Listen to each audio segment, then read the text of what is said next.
Dios le bendiga. Amén.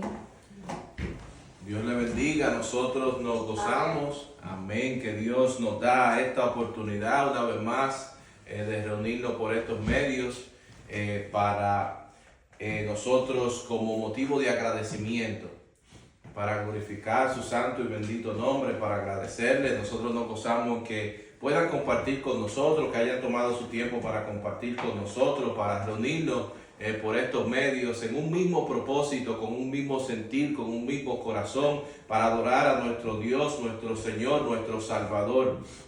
Nosotros hemos estado llevando este estudio del libro de los Hechos y la semana pasada estudiamos el capítulo 23 del libro de los Hechos. Vimos que Pablo iba a presentar la defensa ante el Sanedrín y vimos que él no había bien comenzado a hablar cuando el sumo sacerdote le ordenó a uno de los que estaba cerca de Pablo que le golpeara en la boca.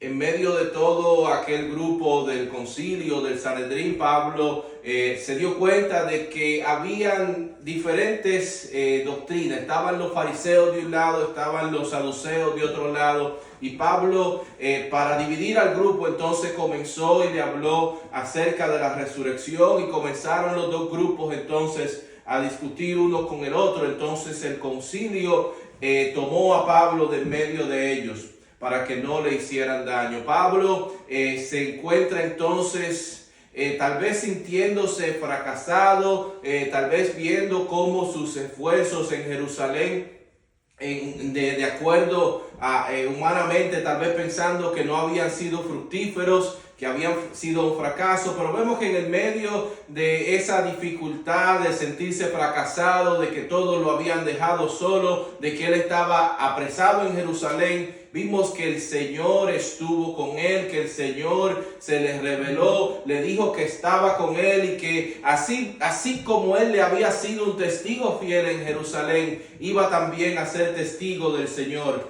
en Roma. Vimos entonces luego que 40 hombres hicieron un juramento de que no comerían ni beberían hasta que mataran a Pablo. No solamente estaban estos 40 hombres, sino que era un grupo aún mayor porque tenían el apoyo del liderazgo religioso, el sumo sacerdote, los ancianos. Todos conocían acerca de este plan y estaban unidos al complot para poder matar a Pablo. Y esto parecería ser un plan que bien hecho, un plan que iba a funcionar, pero Dios intervino en el plan de una manera que el sobrino de Pablo, quien estaba en aquel lugar donde se discutía aquel plan, escuchó la conversación. Dijimos que eso parece ser algún tipo de coincidencia, un accidente, que ese joven estaba allí escuchando la conversación, pero dijimos que en el caso de Dios no existen ese tipo de coincidencia, sino que fue la mano de Dios obrando para hacer cumplir su propósito. Eso sería lo que algunos describen como diosidencia. Dios está obrando, está interviniendo en lo que aparentan ser cosas naturales del vivir humano para hacer cumplir su propósito. El sobrino de Pablo dio a conocer el plan de asesinar a Pablo y aquel entonces tribuno requirió o procuró casi 500 soldados para sacar a Pablo protegido de aquel lugar y llevarlo hasta Cesarea, donde existía entonces una presencia militar mayor, porque allí estaba la casa del gobernador. Hoy vamos a seguir nosotros estudiando este libro de los Hechos. Vamos a estudiar entonces el capítulo 24. El capítulo 24 del libro de los Hechos en el día de hoy. Vamos a dar lectura para empezar este estudio a los primeros 9 versículos de este capítulo 24. Damos lectura a la palabra de Dios en el nombre del Padre, del Hijo y del Espíritu Santo. Amén. 5 días después descendió el sumo sacerdote Ananías con algunos de los ancianos y un cierto orador llamado Tértulo, y comparecieron ante el gobernador contra Pablo. Y cuando éste fue llamado, Tértulo comenzó a acusarle diciendo: ¿cómo debido a ti gozamos de gran paz y muchas cosas son bien gobernadas en el pueblo por tu prudencia? Oh excelentísimo Félix, lo recibimos en todo tiempo y en todo lugar con toda gratitud.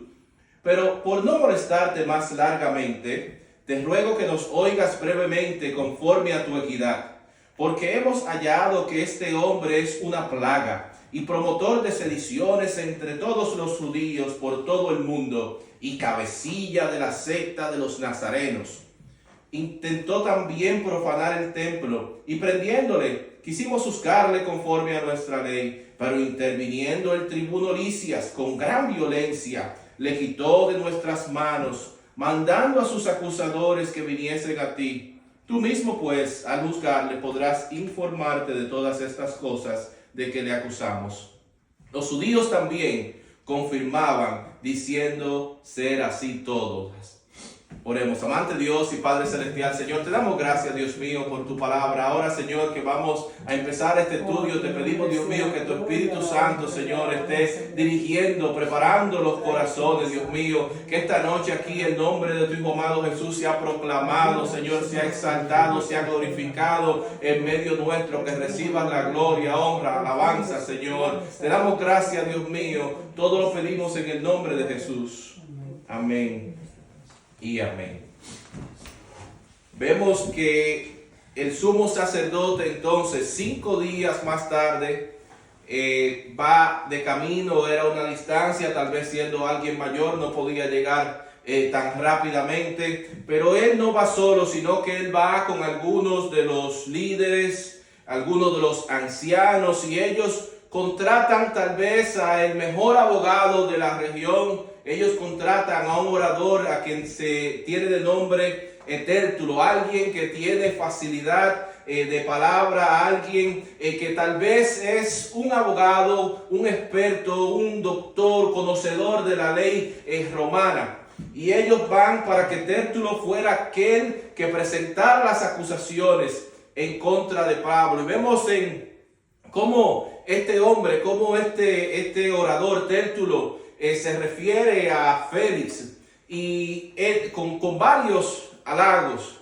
Y no es que los judíos, el liderazgo, Félix le caía bien. Ellos odiaban a Félix.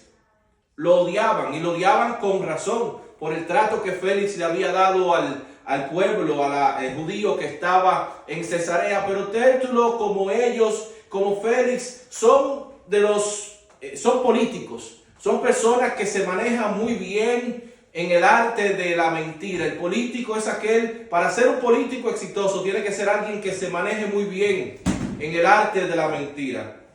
Alguien una vez estaba haciendo una historia acerca de un político. Este político estaba en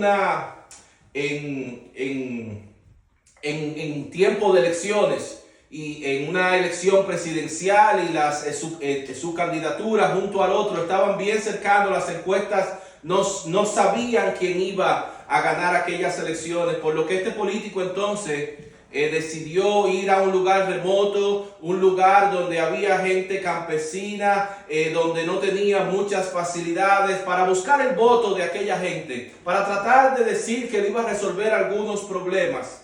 Y esta gente se encontraba extraña de tener a alguien de tanto renombre, alguien a quien ellos veían por la televisión, escuchaban su nombre, que estaba él en medio de aquel pueblo en aquellos días. Y él va y le pregunta a aquella gente que cuáles son los problemas que ese pueblo enfrenta. Para él entonces, como alguien que tiene poder ayudarlos y resolver sus problemas. Y ellos le dijeron a él que ellos tenían 2 problemas principales. Y él le preguntó, dime los problemas para yo poderlos ayudar. Le dice, el primer problema que ellos tienen es que ellos no tienen facilidades médicas, no tienen doctor, no tienen ninguna clínica, que para atenderse tienen que ir a un lugar lejos para atender a sus enfermos. Aquel político entonces se separa y le dice, dame un minutito, y comienza a hacer llamadas, y ellos los escuchan hablar a aquel político diciendo, procurando para que llegara a un doctor, procurando para la facilidad de que se le construyera en aquel lugar una clínica. Él regresa donde ellos y le dice, ya en 2 semanas vamos a comenzar aquí el esfuerzo de construir una clínica, y va a llegar el doctor Jiménez aquí, que va a estar trabajando con ustedes, ayudando aquí a la comunidad. O sea que estamos aquí para resolverle su problema, voten por mí. Y le pregunta cuál es el otro problema, porque me dijeron que tenían dos problemas. Ellos le dijeron, el segundo problema que nosotros tenemos es que aquí no hay señal de teléfono que llegue en este lugar. No hay señal, o sea que, pero así resulta el político. El político dice como Tértulo, como estos líderes, todo lo que tiene que decir para lograr conseguir el objetivo de lograr el voto, en este caso para lograr conseguir que su propósito de que apresaran, de que mataran a Pablo. Y esto es lo que Tértulo quiere hacer sin tener ninguna acusación válida. Por eso vemos que se expande en sus halagos ante el gobernador, porque él no tiene ningún material que presentar en contra de Pablo. Al no tener material y acusaciones firmes en contra de Pablo, entonces se extiende en los halagos para de una u otra manera lograr conseguir su propósito. Ellos lo halagan, pero ellos en realidad, y Félix conoce que ellos lo odian a él. Él conoce cómo él se ha comportado con ellos. Él conoce que han hecho querellas incluso ante Roma, ante el emperador en contra de él. O sea que él conoce que le están mintiendo. Pero este orador termina diciendo que para no extender mucho, él conoce que el gobernador Félix es alguien que no tiene mucho tiempo. Le dice que le va a presentar la acusación y acusa a Pablo de ser creación de sedición, o sea, causando que la gente se levante en contra del imperio romano. Esta es una acusación seria en contra de Pablo, que él hace eso alrededor de los diferentes territorios, que él es el líder de la secta de los nazarenos. Este es el único lugar donde yo he visto que se le llama a los cristianos los nazarenos, pero se le llama así porque Jesús se crió en Nazaret. Estas son acusaciones serias en contra de Pablo en relación a ser acusación de sedición, de levantar a la gente en contra de Roma. Y la última de las acusaciones es que lo acusaban de profanar el templo. Recordemos que anteriormente se había levantado un rumor cuando apresaron a Pablo en el templo de que él le había dado acceso a personas que no tenían acceso al lugar del templo, donde ellos dijeron que Pablo le dio acceso a aquellas personas. Y allí ellos le echaron mano a Pablo. Fueron unos judíos de Asia que le echaron mano a Pablo en aquel lugar. Pero lo último que él hace es que él le echa tierra, como dirían en algún lugar. Él agarra, él comienza y hace acusaciones en contra del tribuno. Le dice que ellos estaban conduciendo un juicio justo en contra de Pablo, cuando el tribuno hizo violencia en contra de ellos para prevenir que ellos juzgaran a Pablo. Vemos cómo ellos astutamente se presentan en la luz de la víctima en las acusaciones que hacen en contra de Pablo ante Félix. Cuando nosotros vemos el relato que Lucas nos dio anteriormente, vimos que ellos estaban golpeando a Pablo, que ellos estaban a punto de matar a Pablo si Lisias no se los arrebata a Pablo. Vemos el versículo 10 en adelante. Habiendo hecho señal el gobernador a Pablo para que hablase, este respondió: porque sé que desde hace muchos años eres juez de esta nación, con buen ánimo haré mi defensa. Como tú puedes cerciorarte, no hace más de 12 días que subí a adorar a Jerusalén, y no me hallaron disputando con ninguno, ni amotinando a la multitud, ni en el templo, ni en las sinagogas, ni en la ciudad, ni te pueden probar las cosas de que ahora me acusan. Vemos que Pablo no hace lo mismo que vimos aquel orador hablar, sino que él va directo al grano. Pablo tiene material con el cual él defenderse. Él le dice a Félix que, conociendo que Félix es conocedor de las costumbres, de las culturas judías, él va a proceder a presentar su defensa con ánimo. Y él le dice que hace solamente 12 días que él llegó a Jerusalén. O sea, cuando vemos la cantidad de días que habían transcurrido, hace 12 días que él había llegado y hace 5 días que lo habían apresado. O sea que él solamente había durado en Jerusalén 7 días antes de haber sido apresado. No era suficiente tiempo para él poder ser un líder de una organización que procuraba rebelarse en contra de la autoridad. Él solamente duró 7 días. Incluso en el tiempo que él estuvo en Jerusalén, él dice que él allí no estaba discutiendo con nadie. Él no fue ni siquiera a la sinagoga, sino que él fue allí y se le propuso que se purificara, y eso él estaba haciendo después de 7 días, purificándose en el templo con aquellos hombres que habían hecho un voto. Él había pasado por los rituales de la purificación.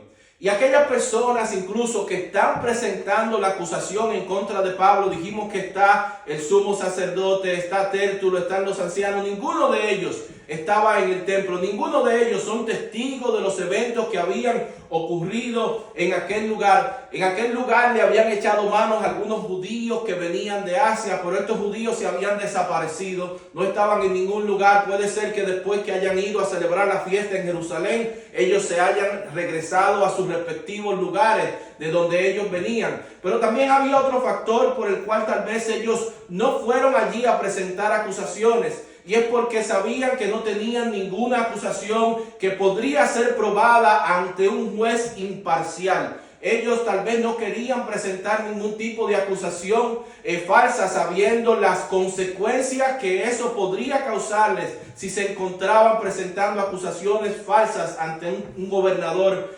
romano. Vamos a leer entonces cuando Pablo continúa su defensa del versículo 14 en adelante. Pero esto te confieso, que según el camino que ellos llaman herejía, así sirvo al Dios de mis padres, creyendo todas las cosas que en la ley y en los profetas están escritas, teniendo esperanza en Dios, la cual ellos también abrigan, de que ha de haber resurrección de los muertos, así de justos como de injustos. Y por esto procuro tener siempre una conciencia sin ofensa ante Dios y ante los hombres. Es muy interesante esto, porque cuando Pablo se presentó ante el concilio, cuando él empezó su defensa, esa fue una frase similar a la que él comenzó su defensa ante el concilio, ante el Sanedrín, diciendo que él tenía una conciencia sin ofensa ante Dios y ante los hombres. Y habíamos visto anteriormente cuál había sido la reacción del sumo sacerdote, que le había dicho inmediatamente al que estaba al lado de Pablo que le diera una bofetada por la boca. Pero en esta ocasión Pablo, tal vez aprovechando la ocasión, el lugar en el cual él se encuentra, él agarra y empieza exactamente con aquella misma defensa que él había presentado en aquel lugar. Yo creo que si tal vez es uno de nosotros cuando presenta esa defensa que dice que él anda con una conciencia sin ofensa ante Dios, tal vez está mirando directamente al sumo sacerdote, aquel que había ordenado que le dieran por la boca, y tal vez le está diciendo ahora, ¿qué tú vas a hacer? ¿Vas a ordenar a que me golpeen de nuevo? Tal vez eso hubiese sido alguna de las reacciones que algunos de nosotros hubiéramos tenido en aquel lugar. Pero esa no fue la reacción de Pablo. Pablo estaba presentando su defensa y está diciendo que por la esperanza bíblica, porque él cree en todas las escrituras, a él lo están juzgando porque él habló acerca de la resurrección de los muertos, y habla de la resurrección de los muertos, no solamente de los muertos justos, sino también de los muertos injustos. Tal vez citando aquel pasaje de Daniel capítulo 12 versículo 2, cuando el profeta Daniel dice: y muchos de los que duermen en el polvo de la tierra serán despertados, unos para vida eterna y otros para vergüenza y confusión perpetua. La Biblia nos habla a nosotros de dos diferentes resurrecciones. Una resurrección para los justos, para los creyentes, en la cual el Señor va a juzgar nuestras obras. Una resurrección que será para dar recompensa de acuerdo a las obras que nosotros hicimos. Y habrá otra resurrección que será para el impío, que será una resurrección para condenación, para castigo y tormento eterno. La resurrección del creyente es descrita en la Biblia como el tribunal de Cristo. Y el apóstol Pablo le escribiría en la segunda carta de los Corintios, en el capítulo 5, versículo 10, acerca de esta resurrección.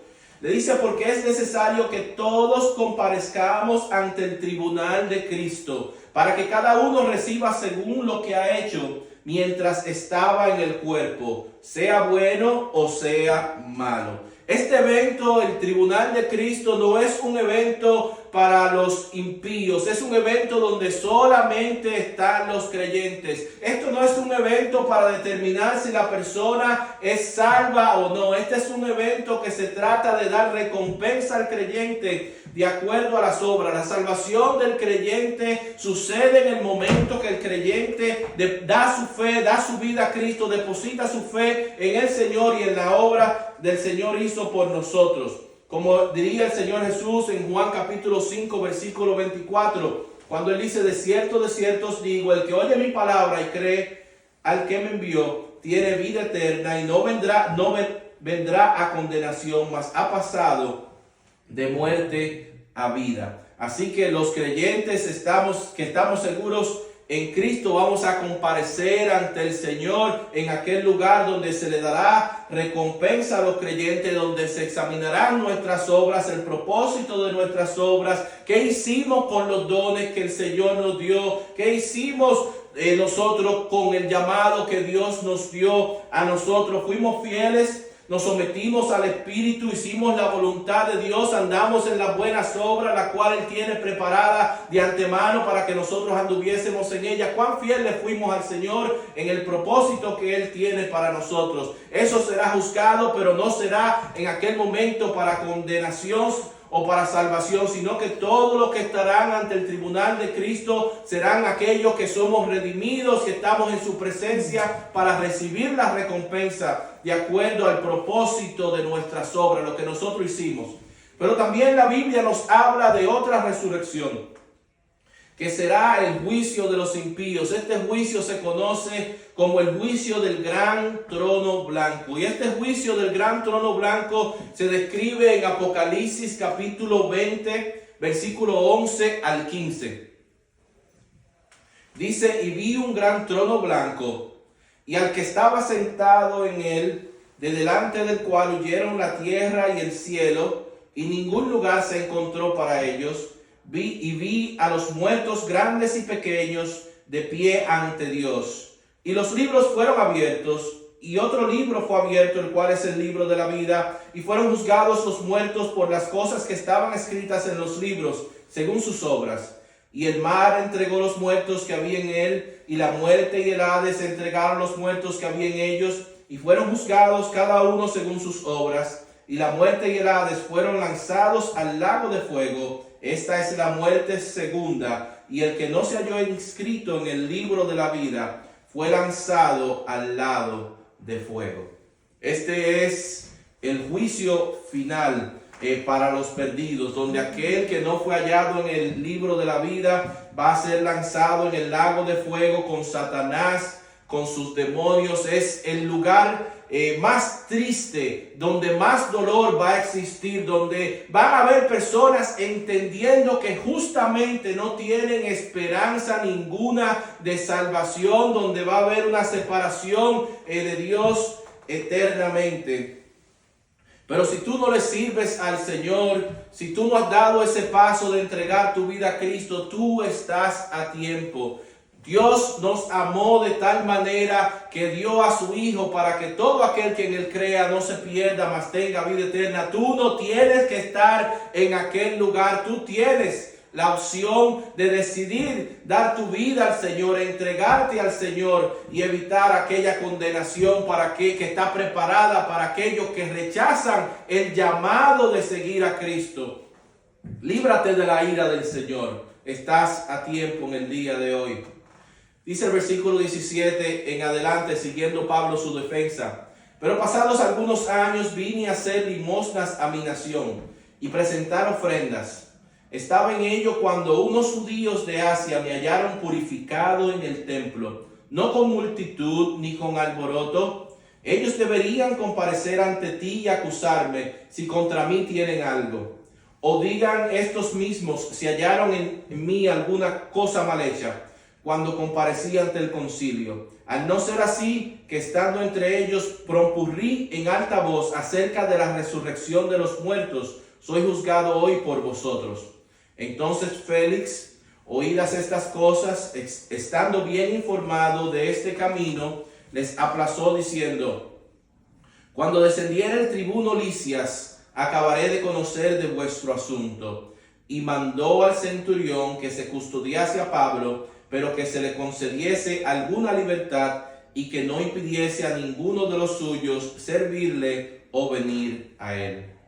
Vemos que Pablo continúa presentando su defensa. Él dice que no hay testigos en su contra, que aquellos que le echaron mano cuando él estaba en el templo purificado, que no vinieron a presentar acusaciones, que si tienen algo en contra de él, que deberían estar allí para presentar acusaciones ante él. Ni Ananías estaba allí, el sumo sacerdote, ni Tértulo estaba allí, quien estaba presentando acusaciones. O sea que estas acusaciones eran que fulano me dijo, que mengano me dijo, pero fulano y mengano estaban en la corte presentando acusaciones en contra de Pablo.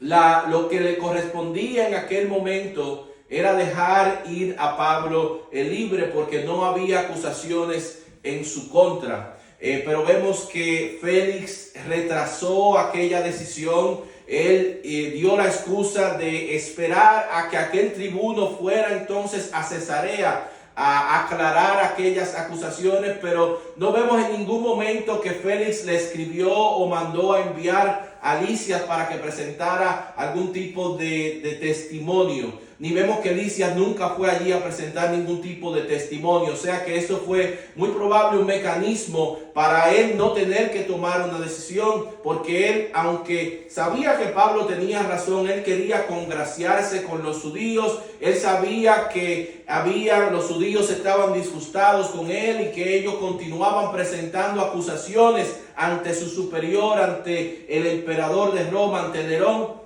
presentando acusaciones en contra de él. Por eso él no quería dejar ir libre a Pablo, pero vemos que le dio cierto tipo de libertades para que él tuviera visita, libertades para que le atendieran, para que le trajeran cosas. Lo dejó como en un tipo de arresto domiciliario, tal vez, como nosotros lo conoceríamos en el día de hoy. Dice el versículo 24 en adelante: algunos días después, viniendo Félix con Drusila, su mujer, que era judía, llamó a Pablo y le oyó acerca de la fe en Jesucristo.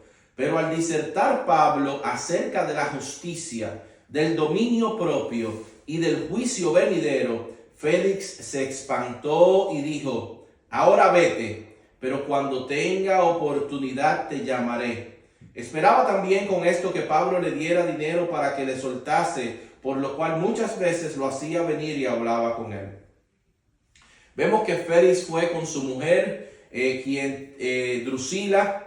Drusila era de descendencia judía. Drusila venía incluso de la familia de Herodes, una familia que era conocida por su maldad. Ella era nieta de Herodes Antipas, quien había ordenado la ejecución de Juan el Bautista. Ella era hija de Herodes Agripa, quien había ordenado la ejecución de Jacobo y trató de ejecutar a Pedro también para congraciarse con los judíos, pero el Señor libertó a Pedro de aquella muerte.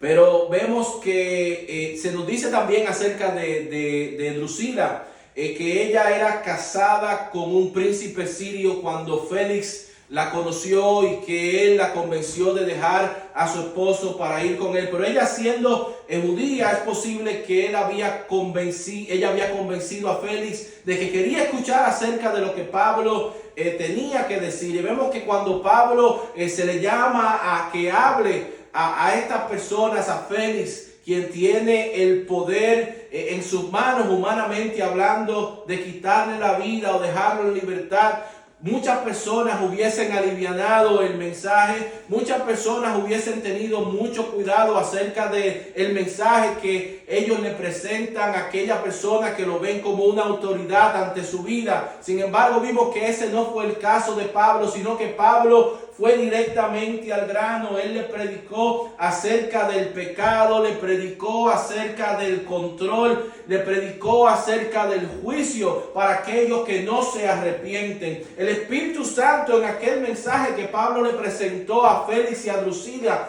trabajó en el corazón. Dice que Félix estaba espantado, Félix estaba tembloroso, Félix estaba siendo convencido de pecado. El Espíritu Santo estaba trabajando en el corazón de Félix.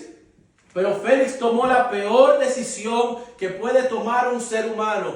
Félix, la decisión más importante que tiene el ser humano que tomar en el tiempo que estamos en la tierra, de aceptar a Cristo o rechazar a Cristo. Félix, aún siendo convencido de su pecado, aún él entendiendo que estaba mal, aún entendiendo que eso lo llevaba a juicio y condenación eterna, Félix no tomó la decisión de seguir a Cristo en ese momento, sino que vemos que él la dejó para tomarla más tarde, la dejó para cuando hubiera un tiempo conveniente, pero ese tiempo conveniente nunca le llegó a Félix. Es una posición muy peligrosa de aquella persona cuando es convencida por el Espíritu Santo y no toma la decisión en ese momento.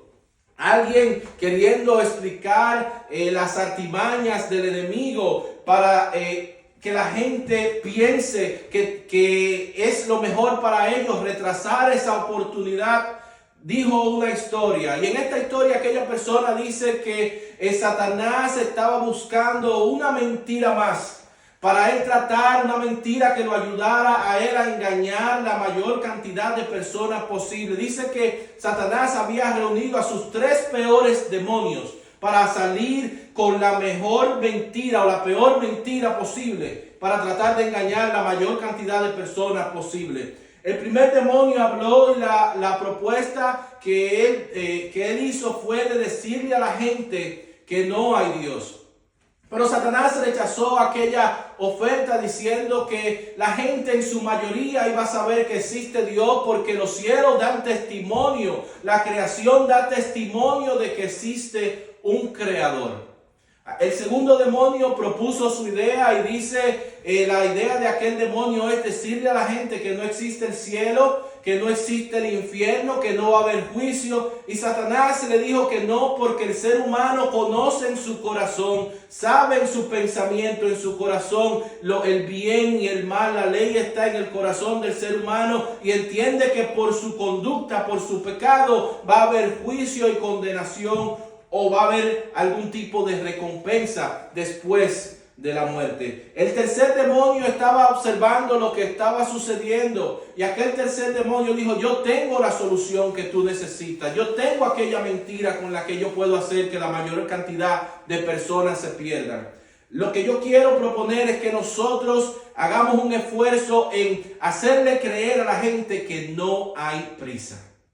Y esa fue la idea, el plan con el cual ellos se lanzaron, que no hay prisa. Retrasar una decisión para Cristo es un error desastroso. El infierno está lleno de personas que han recibido este mensaje que el Espíritu Santo le ha hablado a su corazón, pero no han tomado una decisión para Cristo y se han condenado, están en el infierno y no tienen otra oportunidad porque rechazaron el mensaje, porque no tomaron una decisión, porque pensaron que tenían tiempo, porque pensaban que eran muy jóvenes, porque pensaban que tenían muchas cosas que hacer, porque pensaban que tendrían tiempo en un futuro, y le llegó el día de su encuentro con el Señor y no llegaron a tomar aquella decisión.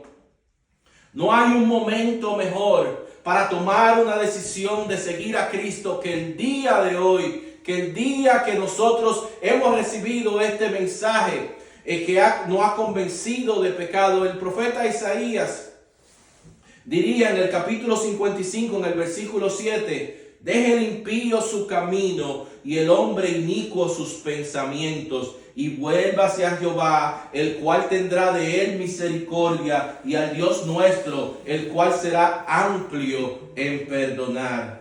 Nunca habrá un momento más conveniente para entregar su vida a Cristo que el día de hoy. Dejar esa decisión para después es la equivocación, es el error más grave que un ser humano puede tener. Es el error que tiene consecuencias eternas. El apóstol Pablo escribiría en 2 Corintios capítulo 6, versículo 2, porque dice: en tiempo aceptable te he oído, y en día de salvación te he socorrido. He ahora el tiempo aceptable, he aquí ahora el día de salvación. Es triste cuando una persona escucha el Evangelio, conoce el Evangelio, pero deja esa decisión para más tarde. No le da la prioridad a Dios en su vida que debe de darle. Nosotros vemos que la historia registra el final de esta mujer de Drusila. El final de ella sucedió en la ciudad de Pompeo. La historia registra que en el año 79 después de Cristo, en aquel lugar hubo una erupción de un volcán en la cual ella murió con su hijo en el 79 después de Cristo. No hay ninguna información histórica, ninguna en la cual se diga que ella haya tomado una decisión para Cristo. Por esto es triste que ella recibió el mensaje, escuchó las palabras del apóstol Pablo confrontar su vida, y ella no tomó aquel regalo que Dios nos ofrece de salvación y vida eterna. Dice el versículo 27. Pero al cabo de 2 años recibió Félix por sucesor a Porcio Festo. Y queriendo Félix congraciarse con los judíos, dejó preso a Pablo. Vemos que pasaron 2 años. 2 años pasó. Félix estuvo mandando a buscar a Pablo de vez en cuando para escucharlo, pero ya no se nos dice en aquellas ocasiones que Pablo le presentó el mensaje a Félix, que Félix había sido convencido en aquellas ocasiones. Ya Dios había presentado el mensaje, el Espíritu Santo lo había convencido, y cuando la gente rechaza el mensaje, muchas veces lo que sucede es que el corazón de allí en adelante se le endurece. Y eso sucedió aparentemente con Félix. Ahora él escuchaba el mensaje de Pablo, pero no le importaba el mensaje de Pablo, no le importaba acerca de la vida eterna, no le importaba acerca de las promesas que Dios tenía para él, sino que lo que le importaba era recibir algún tipo de beneficio, que Pablo le diera algún tipo de soborno para él poder salir en libertad. Tal vez él, escuchando el testimonio de Pablo, que Pablo decía que él había recogido ofrendas, que él había llevado ofrendas a Jerusalén. Tal vez cuando Félix escuchó eso fue lo que se le quedó en la mente a Félix, que él tenía algún tipo de medios en el cual él podía pagarle alguna cantidad, una suma de dinero tal vez alta. Pero él, buscando lo menos, perdió lo más. Y no se nos dice que Félix nunca tomó una decisión para Cristo, pero vemos que él fue destituido de su posición. De acuerdo a la historia, los judíos continuaron presentando acusaciones ante el emperador, ante Nerón, y Félix fue destituido de su posición. Se dice que él tenía alguna conexión, que su hermano tenía alguna conexión, que si no hubiera sido por la conexión que él tenía, que hubiera perdido la vida. Pero lo más importante es que él rechazó su oportunidad cuando la tuvo presente. No tomó la oportunidad cuando la tenía presente. Y por eso entonces él, si no tomó una decisión para Cristo, ha continuado en el infierno por los últimos 2000 años y no tiene oportunidad de salvación. El día de salvación es el día de hoy. Dios ofrece salvación para todo aquel que en Él cree. No desperdicies la oportunidad de salvación si tú no conoces a Dios, si no le sirves a Dios. No te dejes engañar por el diablo. No creas en la mentira de que tienes toda tu vida para tomar esa decisión. El día de mañana no está garantizado. El mover del Espíritu Santo que nos convence a nosotros de pecado no está garantizado, que nuestro corazón no se va a endurecer. El día de salvación es hoy. No desaproveches la oportunidad que Dios te brinda hoy de salvación, de vida eterna, de tener una eternidad con el Señor, de gozar de las promesas que nosotros gozamos, de que Él no nos deja solo, de que Él no nos desampara, de que Él promete estar con nosotros hasta el fin, que promete que Él se fue, pero que regresará por nosotros para tomarnos a nosotros mismos, para estar para que donde Él está, que nosotros también estemos por una eternidad, que Él se fue a preparar morada para nosotros, que Él regresará por nosotros. Gloria sea el nombre del Señor. Si tú quieres gozar, si tú quieres esperar, gozar de esta promesa, tienes que dar ese paso de fe hacia adelante. Félix y Drusila tal vez pensaron que ellos no estaban preparados, tal vez ellos pensaron que ellos tenían mucho tiempo, que tenían muchas cosas para dejar, que había muchas oportunidades que perder si ellos daban ese paso hacia adelante. Lo que ellos no entendieron